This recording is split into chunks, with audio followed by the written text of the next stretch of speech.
सुन्नु न तपाईहरु एक दिनलाई केटा मान्छे बन्नुभयो भने तपाई के गर्नुहुन्छ फर्स्टमा त एक दिनको लागि केटा भयो भने हजुर। के गरिन्छ फर्स्टमा त बाथरुममा गएर हेरिन्छ होला नि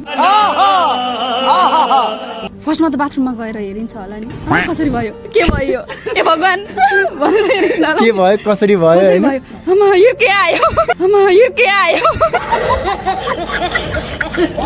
त्यही हेरिन्छ होला त्यही हेरिन्छ। कहाँ हरायो भन्छ मेरो कहाँ हरायो कसको आयो हैन कसको आयो होला भनिन्छ होला पक्कै पनि एक दिनलाई केटा बन्नुभयो भने तपाई जे होस् बाथरुममा गएर हेर्नुहुन्छ कस्तो भएछ त्यो त हेर्नै पर्ने कुरा हेरिन्छ हुन्छ है अचम्मको कुरा भयो नि त त्यो त अचम्म कुरा नफुलिकन एकैचोटि फल्यो भन्ने हुन्छ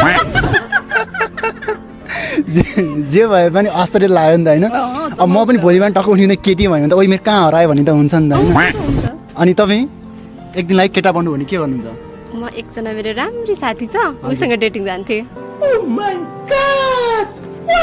ए राम्री साइसँग डेटिङ जानुहुन्छ परेन त्यति त त्यो एडभान्स लिनु पर्यो नि त जे भए पनि हैन मन भने त यहाँ हुन्छ मन हेर्ने भनेपछि त अब तपाईँ यहाँ हेर्नुहुन्छ यस बहुत तेज हो रहा है बहुत तेज हो रहा सालो खराब शुरू करते हैं बिना किसी बकचोदी के सुन्नु न तपाईहरुले फर्स्टमा एउटा केटाहरुलाई कसरी बाटोबाट आइरा देख्नुभयो भने फर्स्टमा केटाको के नोटिस गर्नुहुन्छ फर्स्टमा त अब राम्रो छ भने नोटिस गरिन्छ ह्यान्डसम रहेछ भने नत्र भने नोटिसै हुँदैन ए जे पनि ल ह्यान्डसम केटा बाटोबाट आइरहनु भएको छ भनेदेखि उहाँको तपाईले फर्स्टमा के नोटिस गर्नुहुन्छ फेसै गरिन्छ नि फेस नोटिस गर्नुहुन्छ तपाई म फेस प्लस गेटअप नोटिस गर्छु फेस अफ गेट अफ तपाई म त के नोटिस गर्छु होला त ल फर्स्टमा तपाईको त कोही ह्यान्डसम केटा आयो ल मानव मै नै आएँ म ह्यान्डसम होइन म आएँ तपाईले मेरो के नोटिस गर्नुहुन्छ मेरो के नोटिस गर्नुहुन्छ मानव ल के दारी दाइ नोटिस गर्नुहुन्छ नै नै दारी मन पर्दैन म त के मनपर्छ के नोटिस त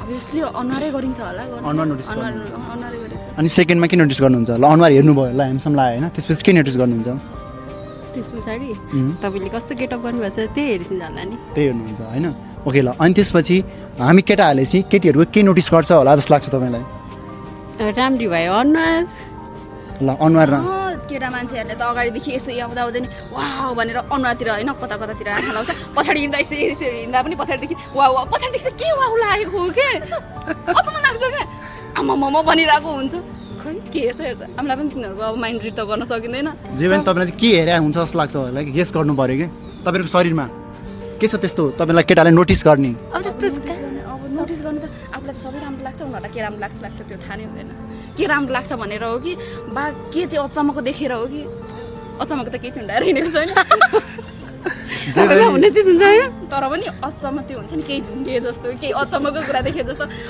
गरेर हेर्छ झुन्निन त झुन्निने हाल्या हुन्छ त्यही नै हेर्ने ओर्ने होला नि त होइन अब होइन तर पनि कहिले काहीँ चाहिँ कस्तो लाग्छ भने बाटोमा हिँड्दै गर्दाखेरि अलिकति अक्वर्ड आफूलाई नै अनकम्फर्टेबल फिल हुने गरी नै मान्छेहरूले गरेर हेरिदिने पछाडिदेखि अलिकति अनुहारमा हेरेर घुरिँदाखेरि त ठिकै हो। होइन तर पनि अन्त हेरेर घुर्ने हुन्छन् है त्यही हुन्छ नर्मल्ली अब कहाँ हेरेर के उनीहरूको माइन्डमा के अन्त्यतिर अब उनीहरूले कोही उनीहरूको गर्लफ्रेन्डलाई सोचेर वाउ भनेको हो कि या त अरू नि सोचेर वाउ भने हुन सक्छन् होला ओके कमेन्ट गर्नुहोस् तपाईँले फर्स्टमा कोही केटाहरूलाई देख्नुभयो भने तपाईँले के नोटिस गर्नुहुन्छ अनि केटी मान्छेहरूलाई तपाईँले देखेर चाहिँ फर्स्टमा के नोटिस गर्नुहुन्छ टक्क कमेन्ट गर्नु ल फलो पनि गरिदिनुहोस् अब मैले तपाईँलाई फर्स्टमा हेर्दाखेरि सिधै हेर्दाखेरि अब नोटिस गर्नु हो नोटिस गर्दाखेरि त मैले तपाईँ फेस पनि हेरिन्छ होइन फेस हेरिन्छ सुरुमा त्यसपछि अनि मैले तपाईँलाई हेरेँ भने फर्स्टमा त अब मन हेर्नु पर्यो नि त मन चाहिँ कहाँबाट देखिन्छ हामीले मन बाहिर फोकामा बोकेर हिँडेको छौँ र कस्तो कुरा गर्नु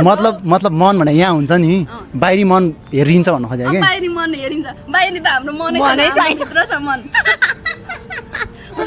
छ त मन तपाईँहरूको मन त भित्र लुकाएर राखेको छौँ त्यो त देखिँदैन तपाईँले त्यसरी पोलिथिनमा बोकेर बाहिर यसरी टाँसेर हिँड्ने जस्तो कुरा गर्नुभयो भएन यो जे भए पनि होइन मन भने त यहाँ हुन्छ मन हेर्ने भनेपछि त अब भनेपछि तपाईँ यहाँ हेर्नुहुन्छ यस अब छ त हेर्नु पर्यो नि त होइन भोइस त हेर्नु पर्यो नि त हेर्नलाई बनाइदिएको हेर्नलाई बनाएको छुन नि पाइन्छ तर आफ्नो मान्छेको चाहिँ अरूको पाइएन ओके कमेडी भइरहेछ अब हुन नि हो कि सत्य कुरा गर्नु पर्यो नि त अब केटीहरूलाई हामीले देखेपछि त्यो नोटिस गर्छौँ, पुरोमा फेस नोटिस गर्छौँ, त्यसपछि उहाँहरूको अब होइन अब ज्यानै त्यस्तो अलिकति छोटो छोटो लगाउनु भयो भने त्यहाँ नोटिस त भइ नै हाल्छ नि।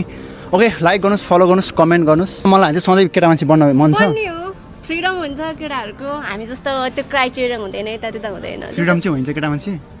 हामीले हेर्दा त्यो फ्रिडम देखिन्छ। हजुर। अब हजुर त्यो केटामा कस्तो हुन्छ के हुन्छ त्यो त थाहा भएन। अनि अरूको घर पनि त जानु पर्दैन नि त। त्यही भने छोरा मान्छे अब भएपछि त। हामीलाई जन्म दिने बाबा मम्मीलाई छोडेर जानु परेन। त्यो चाहिँ हो, जानु परेन। अनि सधैँभरि साथैमा रहन पाइन्छ, त्यही हो। अनि अरू एक दिनलाई केटा मान्छे बन्न पऱ्यो भने अरू त त्यति नै हो, म त त्यही हेर्छु, अचम्म मान्छु। जे होस् हेर्नुहुन्छ कस्तो छ त। अहिलेसम्म देख्नु भएको छैन र? त्यही देखेको छैन त मान्छे होला। बोयफ्रेन्डहरू त होला नि, बे गर्नु त भएको अब छैन होला। देखाउ देखाउ भन्दै हिँड्नु त। देखो भन्न त मिलेन, जे भयो नि अलिक जग्गा त सोसियल मिडियाहरू छ। अब जे भयो नि बोयफ्रेन्ड भइसकेपछि नि त अब हुन्छ नि त। अब बाहिर बोयफ्रेन्डको पनि बाहिर देखिने चिज हो, देखेकै छु।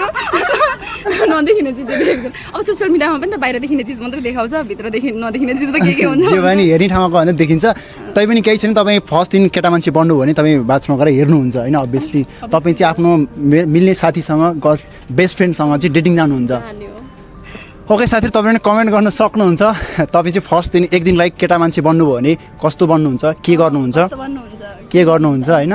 टक्क कमेन्ट गर्नु, फलो गर्नुहोस्। यस्तै भिडियो हेर्नको लागि बाई बाई। बाई।